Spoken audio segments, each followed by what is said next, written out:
Thursday, June 17th meeting of the Cookeville City Council to order. Could we have a roll call, please? Councilman Walmick. Here. Councilman Miller. Here. Mayor Shelton. Here. Vice Mayor Wheaton. Here. Councilman Walker.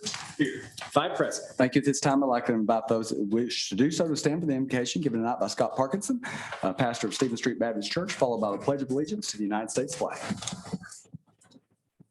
Let's pray together.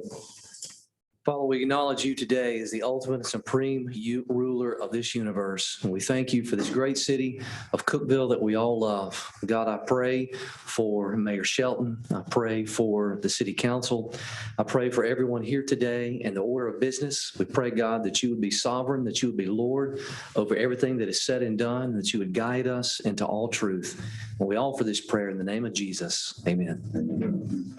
Pledge allegiance to the flag of the United States of America and to the republic for which it stands, one nation, under God, indivisible, with liberty and justice for all. Thank you, Scott. Item 3, consider approval of agenda as presented. Are there any changes? Yes, Mayor, I have one proposed change.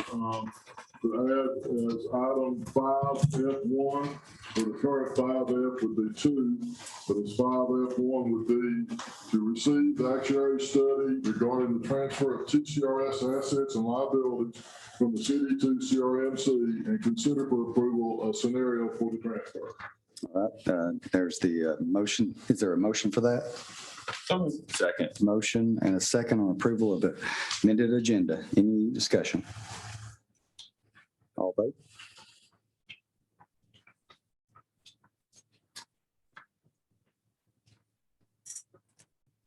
Are all the votes correct? 5 yes, motion carries. Thank you. Under 4A, consider appointment of the Cookeville Regional Medical Center Board of Trustees. Vice Mayor Wheaton.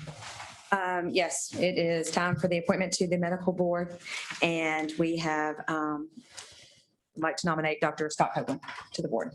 All right. We have a nomination for Dr. Copeland. Is there any other nominations? All right. Is there a second? Second. A motion, a second. Any discussion? Yeah. Yes. Dr. Copeland wanted me to let everybody know that he has a couple conflicts of interest. One, he's the medical director at the Bloom Center, and the second is he has some interest in the real estate at the Bloom Center, so he wanted me to make that a public announcement. Any other comments? Call vote.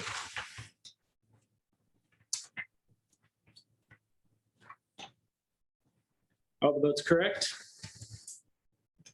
4 yes, motion carries. Thank you. Under old business, 5A, consider approval of minutes of council meeting held on June 3rd, 2021 and June 10, 2021. Is there a motion? So moved. Second. Motion, a second. Any discussion? All right, I'll vote.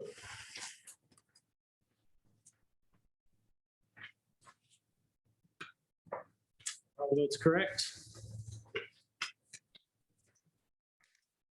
5 yes, motion carries. 5B, consider on second and final reading ordinance 0210507, the rezoning of 1368 West Broad Street, 20cc Camp Road, and 2221 West Jackson Street from CL Local Commercial to LM Light Manufacturing. John Ward. Thank you, Mayor and council members. There are no changes to the ordinance since first reading, and we've had no calls or comments regarding the ordinance. I recommend approval on second and final reading. Is there a motion? So moved. Second. Got a motion and a second. Any discussion? All right, I'll vote.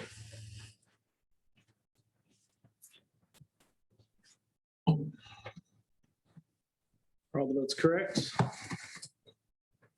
5 yes, motion carries. D5C, hold a public hearing, consider on second and final reading ordinance 0210610, providing a tax levy for the 2021-2022 fiscal year. Ms. Emmel.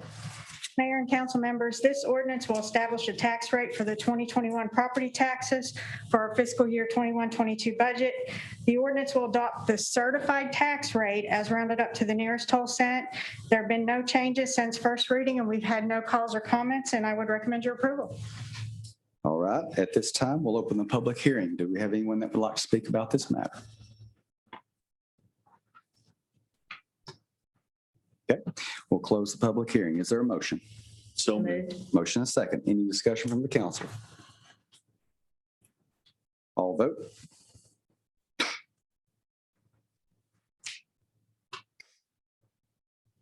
Are all the votes correct?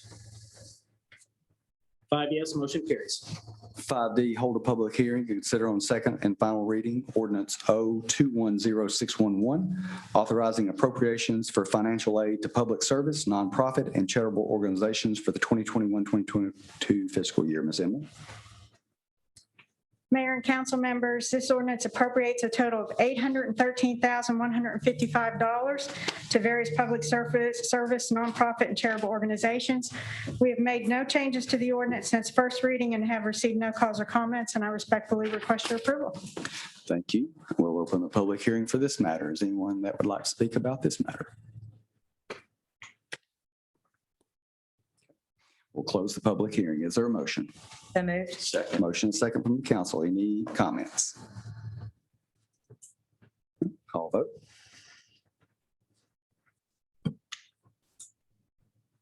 Are all the votes correct? 5 yes, motion carries. 5E, hold a public hearing and consider on second and final reading ordinance O210612, adopting the City of Cookeville, Tennessee annual budget for the fiscal year beginning July 1, 2021 and ending June 30, 2022. Ms. Emmett?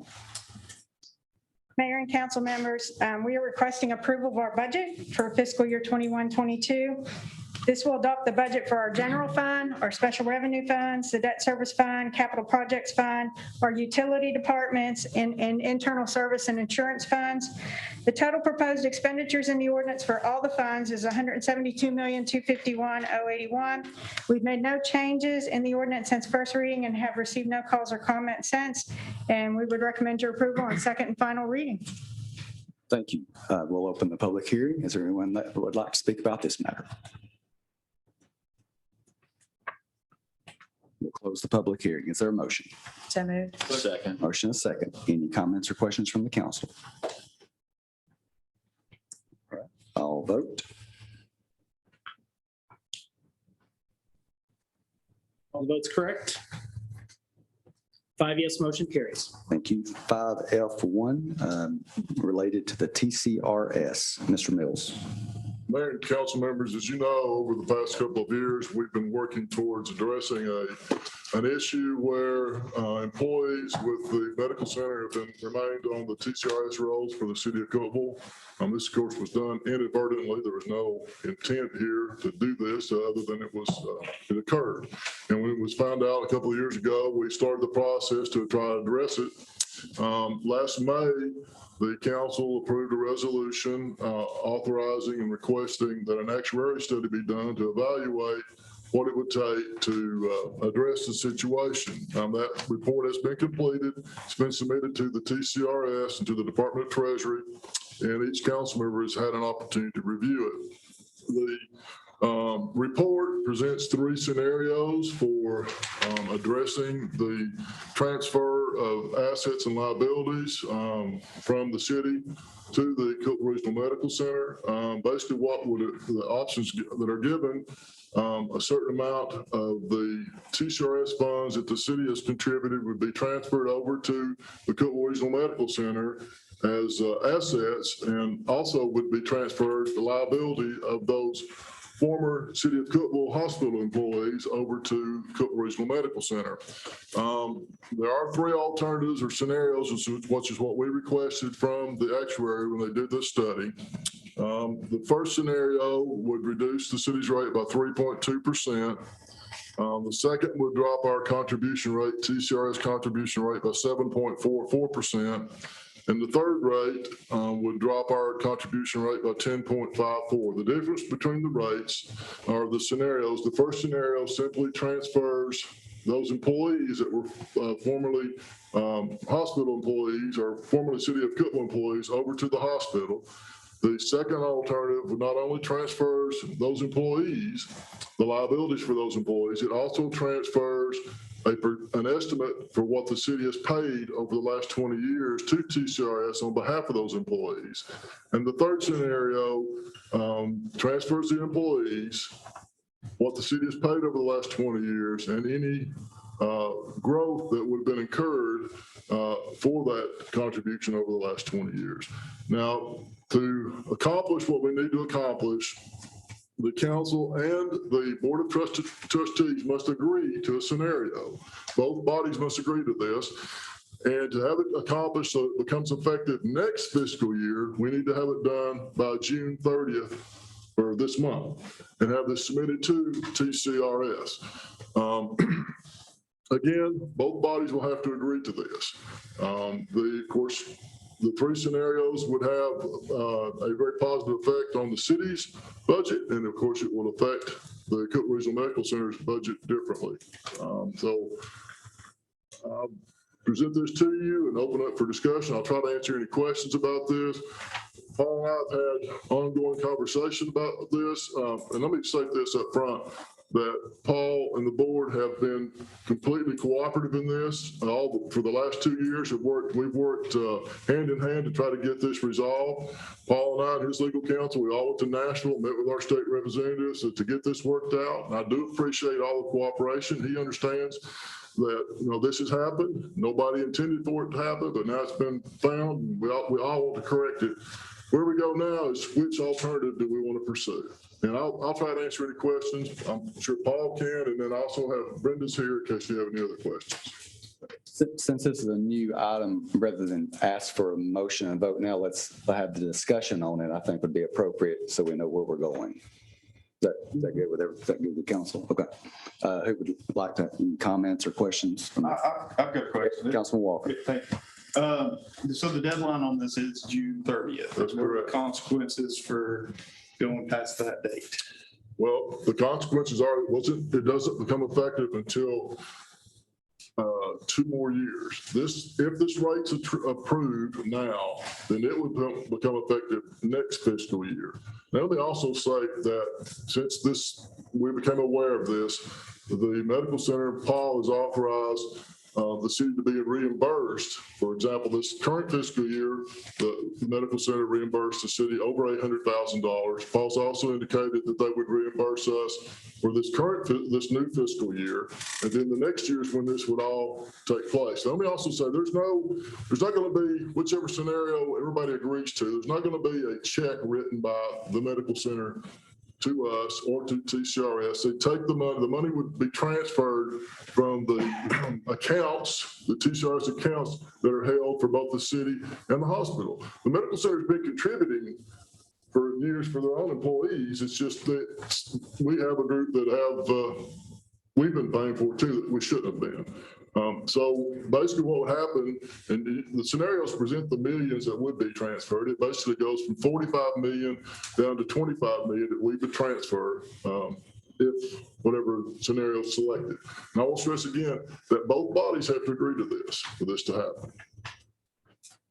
Is that answer your question? Yes, and then I've got another question. In the third scenario, that represents basically the amount of money that the city's been paying towards retirement for those employees. That's one thing.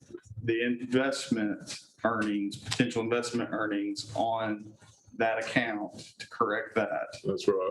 And was there a third thing on that? Well, the first thing is just moving the employees over. Moving the employees over. That's the third. That's the first, and then that's correct. Those are the other two options. And Paul and I have had discussions about this, about how to go forward. What's the best way to go on this? There are options here, but again, my understanding of what the information I have from the Department of Treasury, a resolution will have to be approved not only by the council, but also by the Board of Trustees. I don't have the exact wording for that resolution yet. I'm waiting on the attorneys for the Department of Treasury to get it here to us. I hope that I have, in my understanding, Paul, the Board of Trustees meets next week, correct? Our board meets next week. That is correct. So I'm hopeful that I'll have everything together for their meeting next week.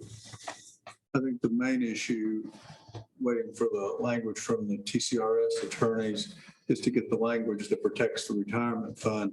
But I think the council has the principle, the nuts and bolts of what we're talking about in scenarios 1, 2, and 3. So you could basically approve something in principle, and then we'll see the details and make sure there's no quirk in it that we're concerned about when they produce the final document next week. But you see this financial financial information that is important in each of those scenarios. And I think the key is that it needs to be passed by June 30th, or we lose a whole year, and then we probably have to hire another actuarial, and there's lots of moving parts that could fall apart on this. So it's kind of important to do this. I know Mr. Mills and Brenda have worked very hard on this, and Mr. Korth and the people at the hospital have worked very hard on this, and it takes the old city employees that work for Cookeville General Hospital that somehow didn't get transferred and makes them hospital employees, and the city is off of the future liability for any of their retirement benefits, but they're in the TCRS, so that they have a lot of security based on these funds that patch up, and there's no money that changes hands between the hospital and the city. It's all an internal accounting thing at the TCRS, where they allocate funds for each city and hospital's employees. So, but I think time is of the essence in this particular situation. Just for clarification, the money that did change hands that we were talking about, the 800,000 for this year and next year, is because the actuarial study stopped at 2020. That's correct. And that was one of the Paul's concerns. And when this was done, it stops June 30th, 2020. So this current fiscal year, which is not included in the actuarial study, the hospital has reimbursed us. And he's indicated, and again, this won't be effective until next, not this, he's fixed fiscal years mixed up. We're going into a new one July 1st. That will not, they'll pay us 800,000. This won't become effective if it's approved until next. So that would be 23 is when July 1st, 23. And does that payment from the hospital go into, it was a check to the city, does it go into the retirement? It hasn't, the 800,000, Brenda, that went to the general fund? Yeah. Our intent, once we get this worked out, is to we'll discuss it with you and ask for your approval, is look at putting additional monies into the retirement to further reduce our rate. Our rate's combined rate with the safety and the rest of the employees is over 21%. That means 21% of their salaries we pay each month towards TCRS. Now, let me clarify this. You're right, there is no check that goes from the city or from the city to the hospital, but the hospital's monthly payments to TCRS, if one of these scenarios is approved, will go up and ours will go down. Right.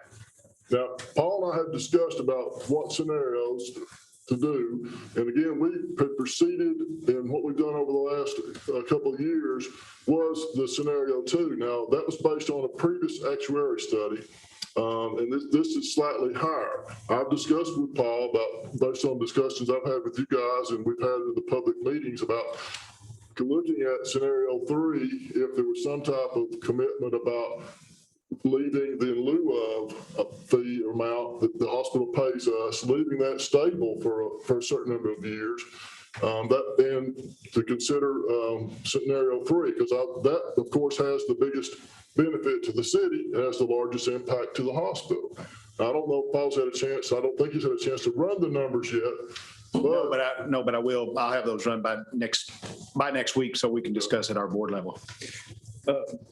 Does this also include hospital employees who currently work at CRMC?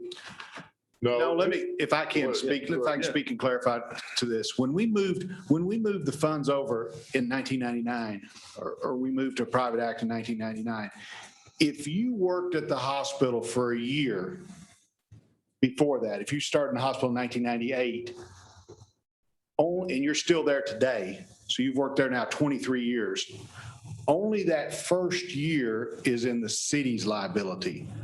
The 22 years since then has been funded by the hospital already. So it's all a timing issue because it works the same way that if I had worked at the city for 5 years before, the city would have, for any employee of the city, if they go from one city to another, you would have the liability for when they worked at the city, and then the next entity would have the liability for those years going forward. So the years since 1999, all of the employees that either worked at the hospital before 1999 forward, their numbers have been included in the hospital's numbers already and funded by the hospital already.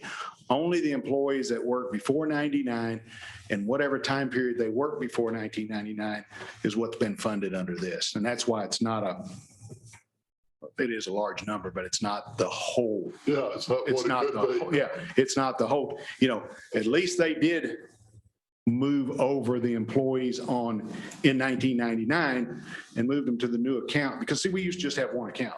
City and the county, or the city and the hospital had one account. So in 1999, they did move everybody over, but they only moved them over in 1999 for years going forward, not years going back. And that's where the mistake happened. They should have moved. And one other thing I'd like to mention too, and I think Mr. Mills, you'll agree with me on this, that because we've had quite a few questions since some of this discussion has come up through our employees. This has no effect or no bearing on any employee. So the employees' fund will not be touched in one way or another. Either if our rate goes up or your rate goes down, it doesn't matter to the employee. The employee's funding is still the same. The Department of Treasury is going to make sure that either you or the hospital or the city have the adequate funds in there to cover that. So you're exactly right, Mr. Court, that this will have no impact on employees. Right. And won't have any impact on the city employees or the hospital employees. And I think that's a point that we need to get out tonight, because I appreciate you. I know we've had some hospital employees asking us after the first discussion of this a few months back, well, does this affect my personal account? And this does not affect personal accounts in any way, shape, or form. Mr. Walker, did that answer your question? Hopefully that it's very confusing, but the reason why I know this so well is because I started before we did the private act in 1999. I had 7 months and we could never figure out from TCRS. My staff asked for years why I was 7 months short of my vesting periods, was always 7 months short, and they could never answer us. Now this makes sense on why I was 7 months short, because I was working under the city's account for 7 months. So that's why I know that all of those people that were hired before 1999, until they turned this over on June 1 of 99, or July 1 of 91, I'm sorry, that then going forward, the years of service were for the hospital. So, and that's why I had to hire an actuarial to figure this out, because it was very complicated and they just did the very best they could. And that's why we'd have to hire somebody again if this didn't pass now, because the numbers would be different next year. Every year that goes by, the number will change.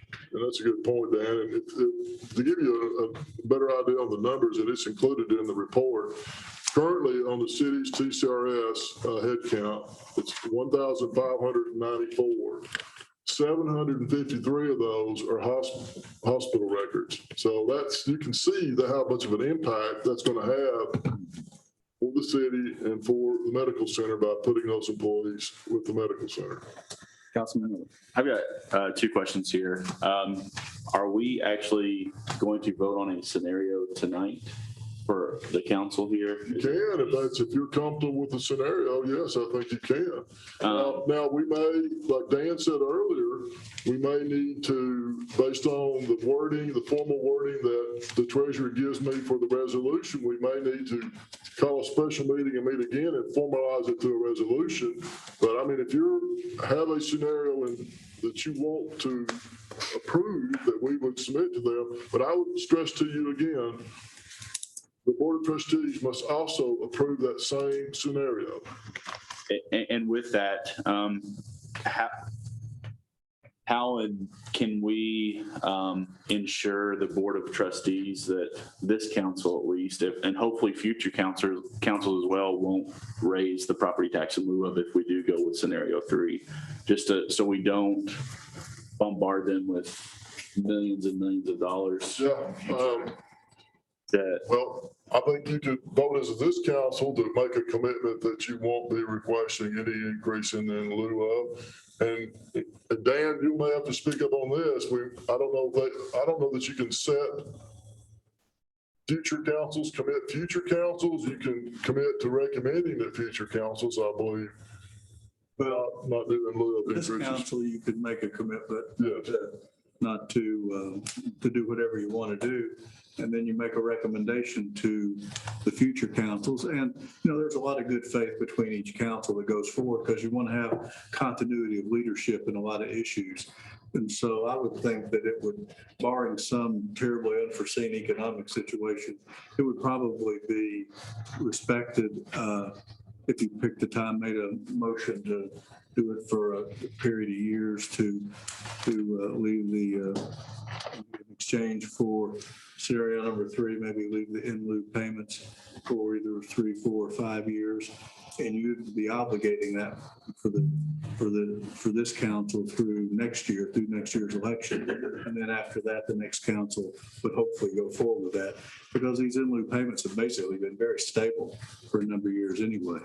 So that's not anything that's ever really fluctuated meaningfully at all. I think it's important to note the difference here dollar-wise between 2 and 3. It's like $600,000 a year. So between $500,000 and $600,000 a year savings and additional costs for the hospital. So, I don't know that yet. well, from us, from Yeah, the numbers we've got. The numbers you got, because our numbers are going to be lower Yes, because, they are. Yes, they and will. I don't know what they are yet. I will have those next week, but we don't have as many. There's, again, there's 743 people that moved over, but there may be people moved over that only had 1 month. That's right. So, which are going to have just a real small liability. And the same way, on the flip side. Well, okay, that's a good point. Yeah, so I don't know. My numbers are based on what our contribution rate for our salaries that Right. Brenda's estimated.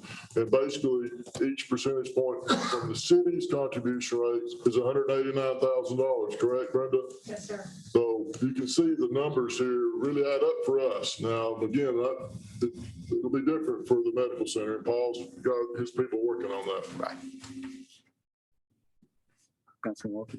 I think it's important that we give a clear intention to the board by voting on something tonight, because we have to get this done by June 30th. This is our final council meeting.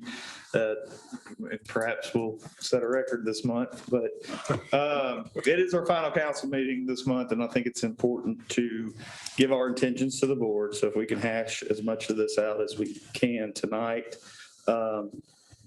I think that's a good thing. I certainly am one of the ones that question the tax payment in lieu of tax. I think that if we can make an effort to correct this as much as possible and look at scenario 3, where, I think if we went back in time and looked at how this effort would have been back then if we had caught it on day 1 and tried to correct it before the change happened. I would like to see that, because it is a huge burden on the city to have to take on. It has been a huge burden on the city to have to take on paying for this for so long. And I think that that's something that we can work with. I completely understand that it's very important for the hospital to be able to afford something like this and to not have additional unknown expenses in the future. So in my mind, and this is a commitment from me, from this council member, that I would be on board with holding on off any future payment in lieu of tax changes if we could get scenario 3 accomplished tonight. Because that's the cleanest, to me, that represents fixing the problem in full and all the potential, everything it's created up to date. And I understand the hospitals need to be able to budget for that. And so if they're not having to look at future payment in lieu of tax right now, I understand we can't say that's forever, but I'm certainly willing to work with that. I don't know if we can do all that in one meeting, but we could certainly come back and revisit. You've got my commitment on that to work towards that. So the 600,000 you were talking about, that because our employees are going to be in TCRS for the foreseeable, that's a 600,000 plus for it basically ever, or at least for the foreseeable, I mean, years and years and years, right? Yes, for years and years and years, but we've transitioned into a hybrid plan for new employees. So theoretically, our rate will drop over time anyway, and that 600,000 would drop over time, that potential additional savings. Now, so we're talking total savings based on these scenarios. With scenario 2, $1.4 million. Scenario 3 is almost 2 million, 1.99. Right. From the cities, on the city's rate, if we drop that 10 percentage points, or not percentage points, but 10 percent drop in our rate. One other point to make here is if both bodies can agree to a scenario and we can get this to TCRS and the Treasury approve it, nothing changes till next fiscal year. So the medical center, we won't see that savings until next fiscal year. The hospital, other than the 800,000 that Paul has agreed, and I believe is budgeted to cover us for this year, that change won't happen until next year. And That's the amount the actuarial study gave us that you were funding, for the hospital. That's correct. And that's what we've paid. So we paid basically 100% of what you've paid on behalf of the hospital. And this current fiscal year and next fiscal year are not included in the actuary study. So it shouldn't have been because they have compensated us for that. Now, let me say again one more time, Mr. Core has worked completely with us on this. This has been I do appreciate how he's helped me get through this because he's an accountant and I'm not, but I've learned a lot. And I think we've come to something we can agree to. So just for clarification for me, option 3 corrects it fully. This corrects how much we've been paying plus the interest that we could have been accruing, correct? Yes, Yes. that's correct. Okay. That was my question. That's I don't have it. another one, sorry. That's as close as the actuarial could come to putting everything back the way it should have been from day one. Councilman Miller? So we can talk about this all night, but I actually want to get business moving forward. I would like to make a motion that we go ahead and request the hospital to go with scenario 3. With that, our commitment, I don't know how long that we legally can ask for a commitment, but for 7 years, to not go up on the property in lieu of tax. We have a motion. Is there a second? Yeah, we need to divide that up. Okay. We didn't really make One. do it in Form 2 because you don't want to make a conditional motion. So need to make a motion to recommend the hospital that will adopt scenario 3. And then the next motion would be that the council frees in lieu of payments at 700,000 for whatever years. That's your resolution, and that's certainly binding on this council, but it wouldn't be binding on maybe future councils. But it's a good faith show that really needs to be divided into 2 separate items of business. Well, I'd like some discussion on that. So what motion are we going to start with?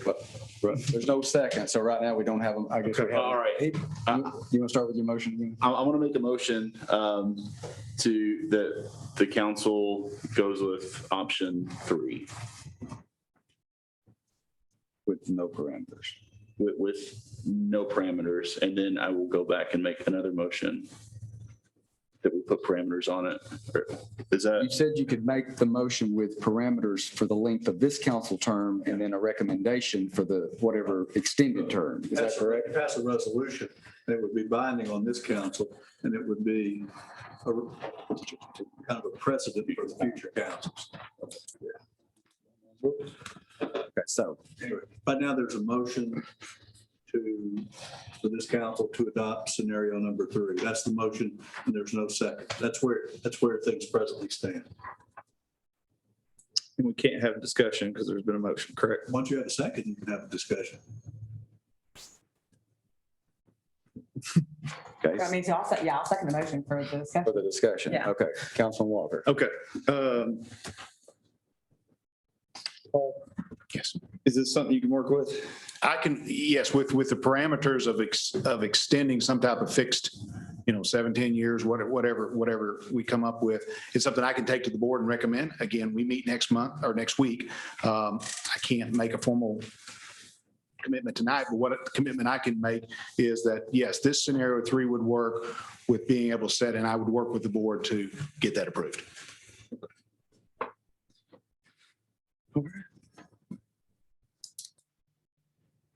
So any other? So again, I guess the question, Dan, there was no commitment of time within his motion. That's right. So if anybody wants to make if there's going to be that, which is what we've talked about.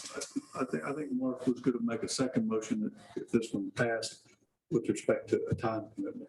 Is that how you want to do it? But you can't really marry the two because you really need to make them as separate motions. That was. Very good. So you got a motion? I can second. Further discussion, Mr. Mayor? Yes. Okay. I would recommend that we stick to making a motion tonight about this item. We still got to pass the budget tonight. That's an important thing. And then, I'm willing to make a verbal commitment, but to just go ahead and try to set these in parameters on the fly may be a little bit of a stretch. And the parameters on the payment in lieu of tax, et cetera, because it's not going to affect this year's budget anyway. We've not considered that in this year's budget. And I think that's something that we can consider in short term to, make that happen. I mean, I certainly, since they would be two separate motions, we would end up making a commitment not to do the payment in lieu of tax. And if for any reason that this third option didn't move forward, we would still be on that commitment of the payment in lieu of tax. You can make the one on. We can make a contingent. It can be conditional. Okay. Yeah. Okay. I can work with that. Okay. So we've got a motion and a second for the original, which is option 3. Is there any other comments or questions on that? Okay. All vote.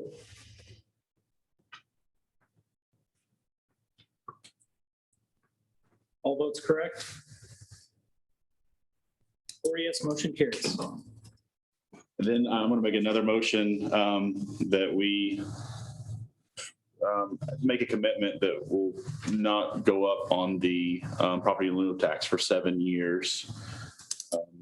If the hospital accepts scenario number 3. And that's just a resolution, so it doesn't require 2 readings, you see. That's why it can be conditioned. Okay. So motion, is there a second for that? I'll second that. Okay, so we got a motion and a second for the 7 contingent upon the approval of option 3, which we did in the first one by both parties. Continue discussion. Yeah, discussion. Yeah, the 7 seems like a long time because it'll affect not just this council, the next council, and the next council after that. Seems like a long time to do that. I mean, I don't know who's going to be here in 7 years, but anytime you make a long-term decision like that, I think that if we could reduce it to at least the next council having an opportunity to look at that within their council period, maybe it's the last year of their council period, that would be 5 years. Probably 6, wouldn't it? 5, well, This year, Who doesn't 2 have this year? years here, and then 4. 2 years here and then 4. yeah, if we could limit it just to where the next council that sits here has an opportunity to work with the hospital board on that, even if it's towards the end of their term, I'd be okay with that. That's what I would, I'm opening that up for a thought and discussion, and let me work out the math on that.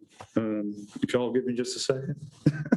Any other questions while he is?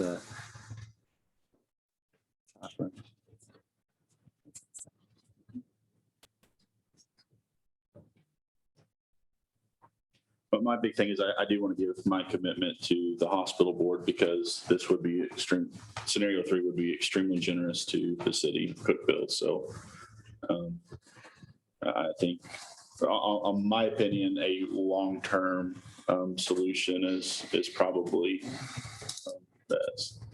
If like in no way we want to penalize the hospital because obviously this was nobody's fault at all. But at the end of the day, the city has been paying essentially for hospital employees. We are correcting it now, and we have the opportunity to correct it for the city.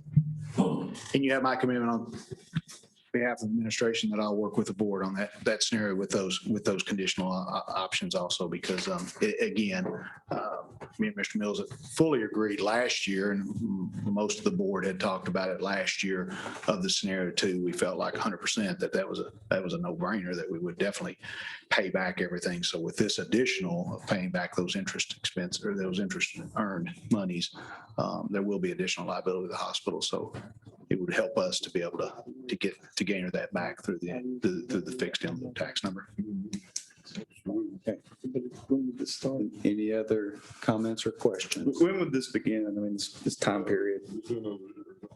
This is going to affect this year. Well, the hospital is going to pay, if the hospital budget passes and the money is in the proposed budget, the hospital will pay the city another $800,000 in this new fiscal year, plus the $700,000 in lieu of payments. So that's about $1.5 million the hospital will be paying the city. Partial of it is in lieu of, and part of it is payback for this TCRS contribution. So all of the commitments will take effect this coming fiscal year, and the number 3 takes effect the following fiscal year. I see, yeah, I see the math. So if you stop short of the 2026 budget year, that gives the next council an opportunity to evaluate those considerations. What is the resolution now? We're in. The motion right now is to, by resolution, hold the hospitals in lieu of payments for the next 7 years, $700,000 a year to 25. And Councilman Walker has asked just limiting that to through the this 25. council, the next council. So, but right now the motion and the second is for 7 years. And Councilman Walker, I think, is talking about reducing that to 5 or 6 years. Well, I'd like to amend the motion We're going to make a motion to amend the motion. amend the motion and to limit that agreement till the 2025 to 2026 budget year. Is there a second for that? After the budget's passed. So it'd be really the next year that it would go through the 2025, 2026 budget year. So. So his motion to agenda. Amend that from- Okay. The original said 7 years, so you're making it 6 years. We're at the 2021 to 2022 budget year currently. It won't take effect on that budget year. The first year of this agreement will be the next budget year is the way I see it. So you kind of, depending on how you start it, but if you just put a deadline of through the 2025, 26 budget year, we've made a commitment beyond our council and into the next council up until their very last budget year. The next council's last budget year will be 2026, So 27. it's binding this next year, and then it's this council's recommendation, strong recommendation for the following council.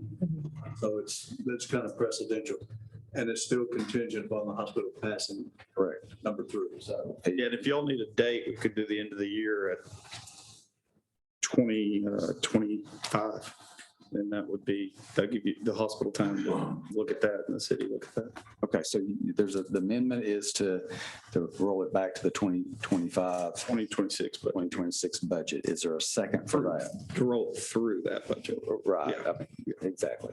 I will roll it back from the original motion exactly. was, but yes, Yeah, through that. through that So budget year. motion, is there a second for that change? Okay, there is no second for the change, so it's back to the original motion of the 7 years. And the reason why I say 7 years, I want to give a commitment to the hospital that for some more stability and where it's not whose It's sitting here, it's a 7-year fixed commitment. So that's why Gotcha. I said 7 years. Okay. Any others? Well, Mr. Ray wanted. Yes.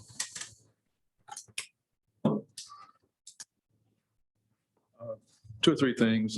First of all, thank you, Mr. Mills, for working with Paul on this. And when this first came up, it was my understanding that we had asked for both the hospital and the city manager had asked for list of people for many, many years. And they could never get those lists of people who were involved in either program. So just so the public knows, we were asking a long time before this ever happened for a list of people who were in the hospital plan and the city plan, and we couldn't get those. So I think there was some accounting rule changed and they had to give us a list, and that's how it all started. I do appreciate the offer to extend the payment in lieu of tax payment and stabilize that.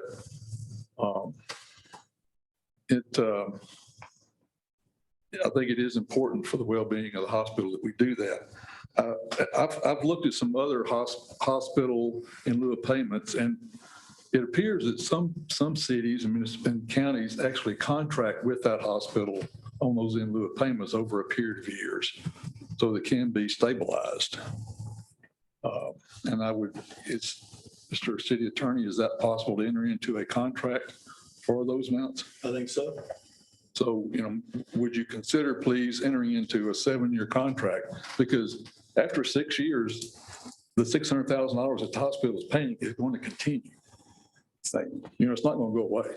So it's not like in 6 years, we're going to have a lot of money. So I would ask you to consider a contract for these amounts to stabilize that. The last thing I will say is that Mr. Korth has told you what he's going to recommend to the board.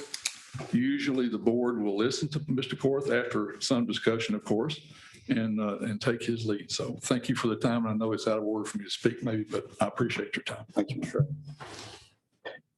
Can we amend that motion to do a contract in this meeting, Dan? Or do we need the contract? Yes, but we'll need to, I need to look into the contract a little bit. And I think you could pass that as the resolution tonight. And then when the hospital trustees vote and we get this legal language back from the TCRS people, then we can marry those two things if we need to for the 7 years. And we can try to do that. Governments entering into contracts that bind future governing bodies. I mean, I don't know who you looked at, Alan, but in the private world, that's not a problem at all. But I know like the school board cannot make a financial commitment beyond the fiscal year without the approval of the county commission, okay? And I need for a governmental entity to bind future bodies, future city councils, it's just a little different. And I do need to look at that. And if we pass the resolution to do that, if we can, or to do that, if the hospital passes number 3, then when we come back and finalize this, we'll know one way or the other, but at least we'll have the resolution. And that, let's face it, this $100,000 has been how many years, Mr. Mills? About 15 years. So this is not anything that fluctuated, and I wouldn't expect future councils to unravel this because I think everybody's dealing in good faith here. Well, I think you need again to consider how much more the city's going to net with scenario 3 versus raising in lieu of by 100,000 or whatever number has been considered. I mean, this is significant savings for us if we can get scenario 3 approved by both bodies. So right now, we have a motion and a second on the 7-year. If there's an interest in doing something on a contractual basis, you have already the 7-year commitment, and then you could say, I'm just telling you what you could say, Mr. Rader, you could say this, with the addition that if possible, legally, to do a contract, that it would be that as well. Would that be the proper way to? We can try that. That's part of the motion, but you have to amend the motion. That's what I was saying. You would have to have an amendment to the motion to that effect. But you have a resolution. Correct. So I'm amending, so I'm making the I'm amending the motion to include a 7-year contract if legally possible to the, To the 7-year commitment. commitment, yes, to Yes. the in lieu of taxes staying the same. I'll second that. Okay. So now, You need a date. You needed a date on it because we're in the middle of a budget right here. We're on our second vote of a budget. Who knows where the city council meetings are going to land? I think we need to nail down an expiration date of that contract. If we're going to do a contract, we need to get that. would that be appropriate to deal with within the contract? Well, you're talking about 7 years, so 7 years from this July 30th, 2021 plus July 30th, 2028. So make a motion to amend the date to July 1st, 2028 to hold payment in lieu of taxes at the current rate. If possible. Possible. Okay, so wait.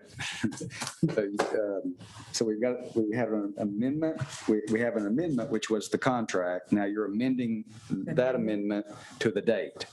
So is there a second on the date added? Second. All right. So now we're going to vote on the amendment to the amendment of a date being July 1 or 2028. All right. Any other comments or questions on that? All right, all vote.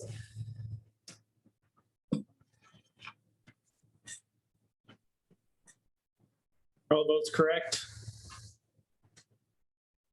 3 yes, motion carries. And now that was the amendment to the amendment. Now we'll go back and we'll vote on, okay, now we're voting on the 7-year commitment, by contract with a date of 2028. July What we're voting on is a resolution for 7 years, and if possible, a contract to extend it to July 1st, 2028. But the resolution will cover this council, and if we legally can't make a contract, it would be the recommendation for these future councils that exist in that time frame. Correct. So that's where that is. Yes. Motion. So moved. Second. Right. Motion and second. Any other discussion on that? All right, all vote.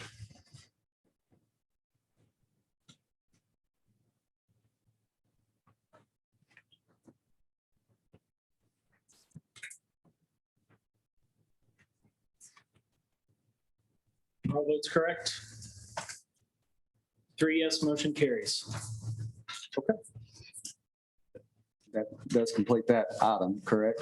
All right. All right. So 5F2, hold a public hearing and consider on second and final reading ordinance O210613, adopting the annual budget for the fiscal year beginning July 1, 2021 and ending June 30, 2022 for Cookeville Regional Medical Center. Mr. Corth. Thank you, Mayor. Thank you, Council. The hospital budget was presented at the special call meeting last week. No changes have been made. The operating revenue is still just shy of $346 million. Total operating expenses of $321 million, with net income of a little over $7 million. With departmental capital budgets of $12.7 million and expansion budgets at approximately $10 million and $500,000. Again, there's been no changes since this budget's been submitted. There's been no comments to the medical center or myself on these budget change or the original budget since presenting it. And we ask for your recommendation and approval. Thank you. We'll open the public hearing. Is there anyone that would like to speak about this matter? Call this public hearing. I'd like to make a motion to approve the hospital budget as presented. I'll second. Motion and second. Comments or questions from the council? I want to say one thing. Thanks for dealing with us throughout this process. We've been educated ourselves on lots of the issues, and thanks for bearing in there with us. You're welcome. As I've always said, you're open to ask me any question that you want to. Sorry that we did have so many mistakes, I guess, originally in the budget. Also, this was a difficult year because of the pandemic, and we weren't able to meet, we weren't able to discuss. And I hope that going forward that we're able to talk about some things. What does council look for? I know I've already had some recommendations from Councilman Womack that he would like to see the minutes every month along with the financial statements, and that's not a problem at all. We will forward that minutes to, we'll get those over to Mr. Mills and he can submit those to everybody. So we hope that you get the information that you want and need to help us run the hospital. Any other comments? Call vote.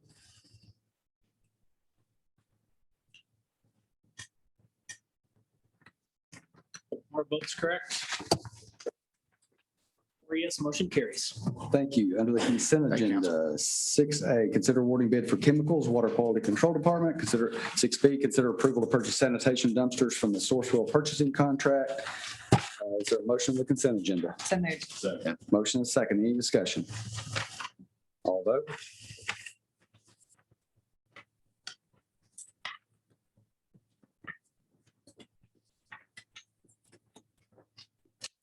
All votes correct.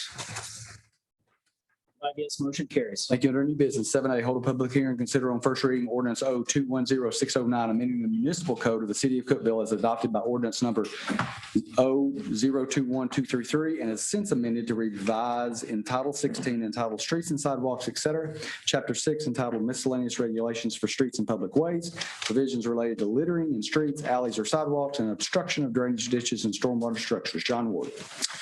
Thank you, Mayor and Council members. Ordinance 0210609 was requested at the, was prepared at the request of Councilman Mark Miller to address grass clippings in city streets. Grass clippings blown on the city streets pose a hazard to motorcyclists and cyclists and can also cause issues with stormwater drainage. Section 16607 and 16608 of the Cookeville Municipal Code provide regulations regarding littering of streets, alleys, or sidewalks, and obstructions of drainage ditches. Neither section specifically addresses grass clippings, along with address grass clippings as prohibited refuse. The proposed ordinance specifically adds grass clippings. The specific language is yard clippings, leaves, grass, chemicals, and fluids to section 16607, which is prohibited from being blown into city, blown, swept, placed, thrown, tracked, or allowed to fall on city streets. While we were looking at this, we also addressed section 16608, which was our language in the existing municipal code was obstruction of drainage ditches. And we also added stormwater structures to that section as well. Happy to answer any questions you guys have about this and respectfully ask for your approval. Thank you. So we'll open the public hearing portion of the meeting. When you have anyone that would like to speak about this matter? Yes, if you'll come to the lectern here and identify yourself and if you live inside the city or not, please. You'll have up to 3 minutes. Hi, my name is Lisa White, and I do live within the city. I live in Park Village. This has been an issue, especially on my street, as there is refuge from Brown Street and above us that roll down onto Glenwood along with the water whenever we have a rain, and it goes into call it a culvert, basically a culvert that has had a metal grate across it. We have been up to our waist at times with water across our road, digging out that area with junk and trash that is streets above us. That is where they're building and doing construction. So it's very frustrating. We've called, we've made complaints. So the city has come out now and they removed the metal grate. So now the drainage pipe is getting blocked. So there's nothing to stop the drainage pipe that goes under the street to a little stream from blocking up now. So this doesn't address that. And I guess we're asking, this is flooding our yards. It's gonna, who do we contact then? When we call the police, they tell us it's not their problem. When we call the DPW on Saturdays and Sundays, they're closed. So separate issue related to the grass clippings, but our Public Works, I understand. We're just Public Works Director Greg Brown is here. We'll make sure we get your address. He can make sure he comes out and checks about that, checks about the drain, checks about the culvert cover, and then they can look at what upstream from that is what's going I mean, on. this is the yard waste. This is part of the reason. Yes, ma'am. It's Tell me your name again. Lisa White. What? White? White. Thank you. Okay. Thank you. Appreciate it. Anyone else like to speak about this matter? All right. We'll close the public hearing portion. Is there a motion? Motion is second. Comments or questions from the council? Yeah, how do we enforce this? Yeah. Well, Your municipal code is enforced by the codes department, right? So people make complaints to, we have a codes enforcement official. I mean, obviously Public Works does a lot of enforcement here on some of those issues as well, as far as people that leave grass or that leave gravel, dirt, things like that in the streets and roadways where they have to go clean it off. I would say that it would be a codes enforcement issue that the codes department would have to handle. They would first be notified that they're in violation, asked to correct the violation. If they correct the violation, that would be the end of it. If they refuse, they'd be cited to city court. And Mr. Rader unfortunately has a lot of experience with taking some of our citizens to city court for a violation. So yeah, there is a process in place for enforcing our ordinances. It became very serious. We've been to Chancery Court before and had one gentleman had to pay almost $5,000 in fines for dirt and water and things like that he did not, repeatedly did not clean up or correct. So there are some teeth to this. If we have a repeat offender who is a bad citizen for us. Go ahead. I do want people to realize the public safety aspect of this. Motorcyclists and bicyclists going down the road and they hit a patch of green grass, you could have a pretty bad wreck out of that. I do want some civil recourse for that motorcyclist or bicyclist that possibly could get injured due to that, due to grass being in the roadway. It's civil recourse, and if they may sue the property owner. Right.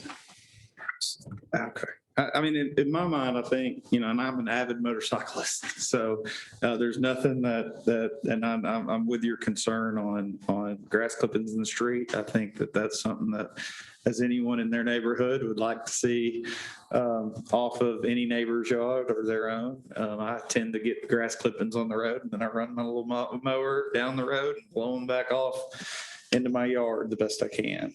What my concern is that you are opening up civil liability against property owners, and where there was no liability for a few grass clippings that may be left behind, now there is liability to that property owner if someone were to have a wreck in front of their house. And and I do have some concern for the property owners of the city in regards to that, and enforcement from the city. I mean, this is an issue everywhere. I'm sure everybody's got a neighbor who may leave the grass clippings on that. And so my concern would be the enforcement side of it and the possible litigation against property owners.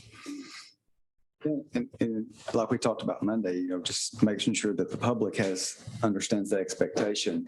I mean, unless this is witnessed, it's almost impossible to enforce, right? I mean, that's what we doesn't mean that the safety's any less, or it doesn't, what you all brought up, but the expectation, just know that, obviously the police can't look for this, and part of the expectation will be to kind of notify the landscape companies and let them know that this is a new scenario that they need to be aware of.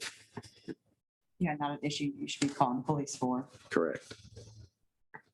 But let me ask, in terms of liability, just because we have an ordinance in place, if you put debris out in the street that causes an accident, aren't you liable anyway, whether we have an ordinance or not?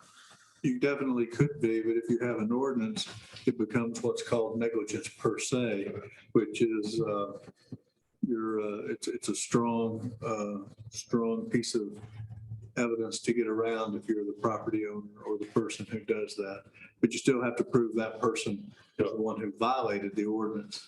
And then you don't have to prove what's called common law negligence. You have negligence per se because it's a violation of a city ordinance. Or that's also true about a state statute, but in this particular case, it would be a city ordinance. I think that towards my discussion, I mean, any ordinance that the city cannot enforce or doesn't intend to enforce, then that just creates liability for property owners. It's kind of excess government overreach. And so I think that, I certainly don't want to be opened up to liability in my own home that extends beyond my yard to the street just because I didn't get my front yard blown off in time or somebody found some grass clippings and that was attributed to me. And so, I think that, I'd like to see the property owners protected in these things. And I understand that, many of these things, trash and other are necessary things, but grass clippings are pretty broad. And it's a very common thing in the city to see. We don't see a lot of litter bugs. We see some, but everybody's got to mow their yard, and that opens up every property owner in the city to that liability. Jerry, I do have a question. So, in that instance, that we already have litter, obviously, in this ordinance. So if there was an accident, biking accident due to litter, how do you determine whose litter that was? I mean, there's no liability there. Well, that would just be a question of proof, and you have to ask the person, is this yours? Or ask their neighbors, did they do this? I mean, it's just a question of finding the witnesses and establishing That's- the proof. I mean, essentially the same thing with the grass. Yeah, that's the same thing with any debris, like if the landowner left gravel, from his property into the road. And I know that's really dangerous for motorcycles and bicycle people.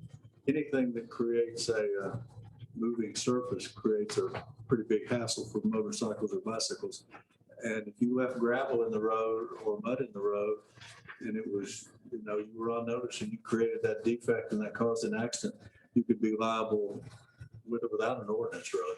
And could you be liable also if you didn't cause it and the service that you hired caused it and didn't get your front yard cleaned off in time? You're responsible for the people you hire, and then you would have to say,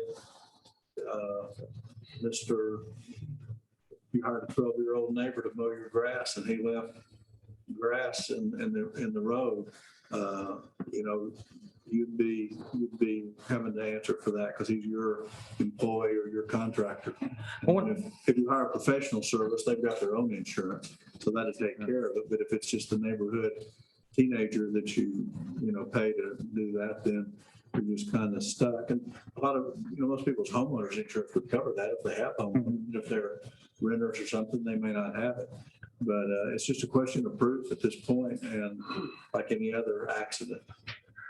One point to make to the council is it's always included in there, and or other objects or materials, right? So, I mean, it's broad, and that language remains in this proposed amendment as well. We were just asked to specifically address the yard clippings issue. There was an article that appeared in that 94.1 News Talk did, where Public Works Director Greg Brown commented on it. The Lieutenant Anthony Leonard with the police department commented on these things, and we were asked to specifically include that grass clippings language in the city municipal code.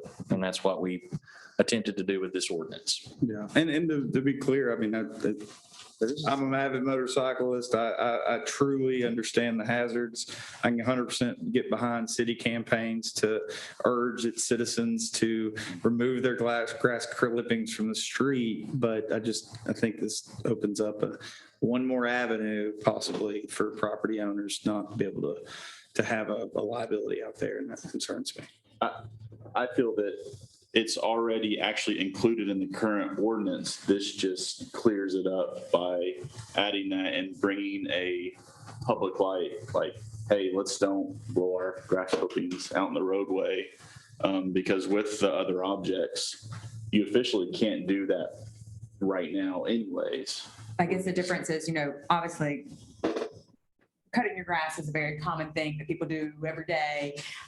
Littering hopefully is something people are not doing. Throwing gravel into the road, I feel like it's probably not as common as cutting your grass.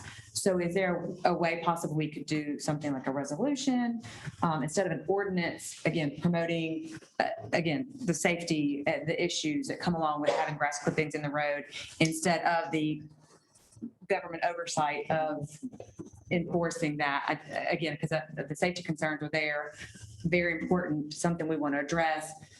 But in terms of the city regulating that and, citing people for it, I'm having a hard time. Oh, absolutely. And I feel to answer your question. Absolutely, we could do that. Yeah. That's what we were asked to do and why we presented the ordinance to amend. But Yeah. and I think that's part of what Public Works Director Greg Brown and Lieutenant Anthony Leonard were trying to accomplish with the article that was in local media. Mhm. Yeah.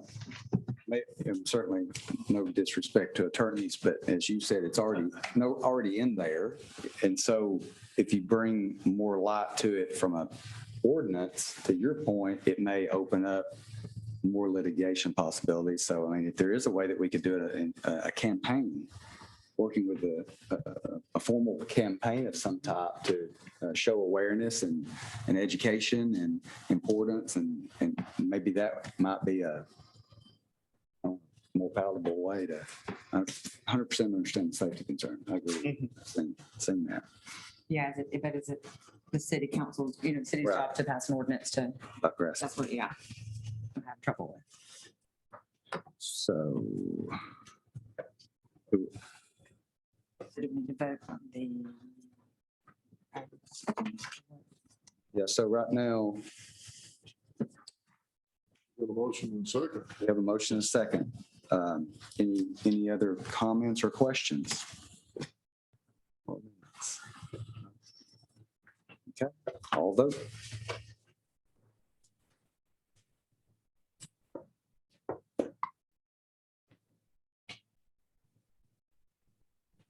All the votes correct? 2 yes, motion fails. 7B, consider approval to purchase audio-visual equipment for the new police department headquarters. Chief Evans.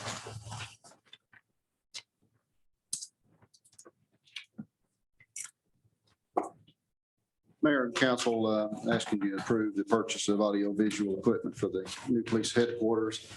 We'll be purchasing these items through our buy board contract. That's the most recent purchasing cooperative that we entered into an agreement, become a member of earlier this year. Purchase amount is $268,871.90. It includes all the hardware installation and training. The actual vendor is Howard Technologies, and we are budgeted in our FF&E budget, and I'd recommend your approval. Thank you. Is there a motion? So moved. Second. Motion is second. Any comments or questions from the council? Councilman Miller and I had a chance to go take a tour of the police department, and it is absolutely amazing what y'all have done so far. Can't wait to see what it's going to look like in the end. And I already know what this is going to be used for specifically, so can't wait to see it live and in person. I hope that we're going to have a council meeting there. Absolutely. Oh, yes. Yes. Inaugural Yes, you council can. meeting. Yeah, there In is the space building. for that. I believe we can arrange that, absolutely. If we're not having that, do we need to go ahead and put that in this motion? Contingent on. yes, we Contingent can upon the have- council meeting. Yes. Otherwise, you have to send all Not this have one over back. there. No. All right. Any other comments or questions? All vote. All votes correct? 5 yes, motion carries. 7C, consider approval to purchase furniture for the new police department headquarters. Chief Evans. Mayor and council, in order to have some furniture and chairs for the inaugural council meeting, I'm going to request your approval to approve furniture. This will be purchased through the statewide contract. The purchase amount is $419,092.58. This includes our case goods, our panel goods, setup and delivery. The vendor is National Office Interiors. And just to add in, there is a 10-year warranty. It is also budgeted in our FF&E budget, and I recommend your approval. Thank you. Is there a motion? So moved. Motion is second. Any comments or questions? I think it's really important to point out that what Chief Evans said at the work session, that by them buying these items through these cooperatives, they don't have to pay the sales tax, where if they let the general contractor purchase these things, the general contractor would have had to pay sales tax, which would have passed it on to us. So this is actually saving the city a significant amount of money by the way they're doing this and taking this responsibility themselves. And I think that's really important. It's certainly a lot of work to do it that way. And one question that was asked me, as far as local, are there any local vendors that were in any of these contract opportunities? Or I know it's a state bid, so is that? Well, of course, they have the opportunity to bid on the statewide contract. I mean, that's their avenue. That's what I meant. To this. Yes, yeah, they could bid on the statewide contract. Right. Yes. Okay. Very good. Any other comments? All vote.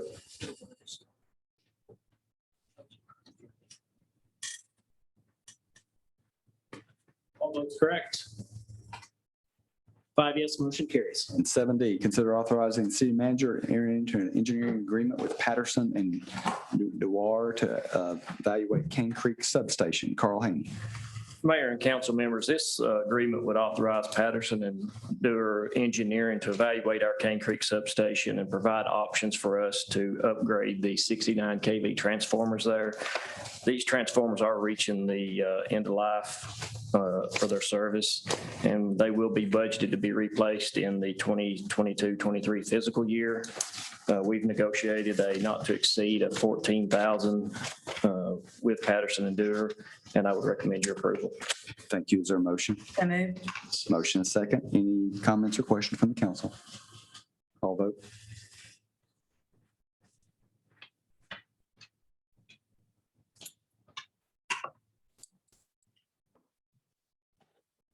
That's where I had it. Here it goes. All votes correct. 5 yes, motion carries. Thank you. That concludes our agenda portion. We have time at the end for citizens that would like to address the council on non-agenda items. Do we have anyone?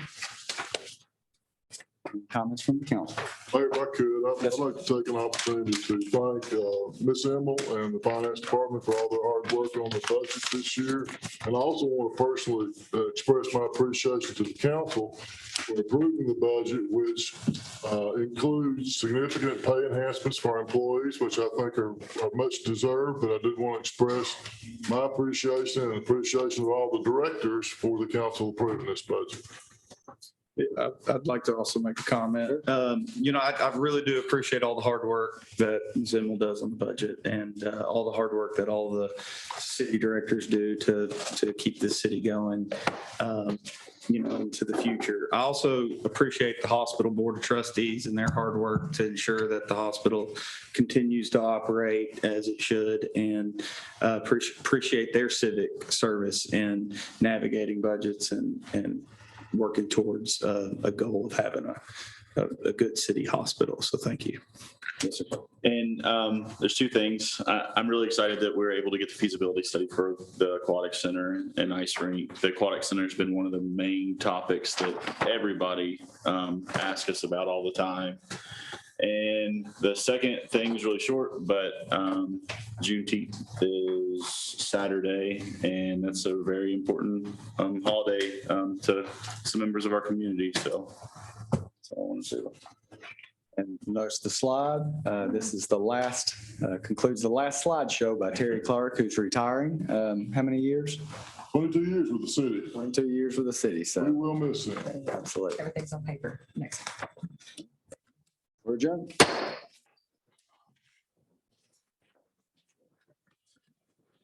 I was waiting for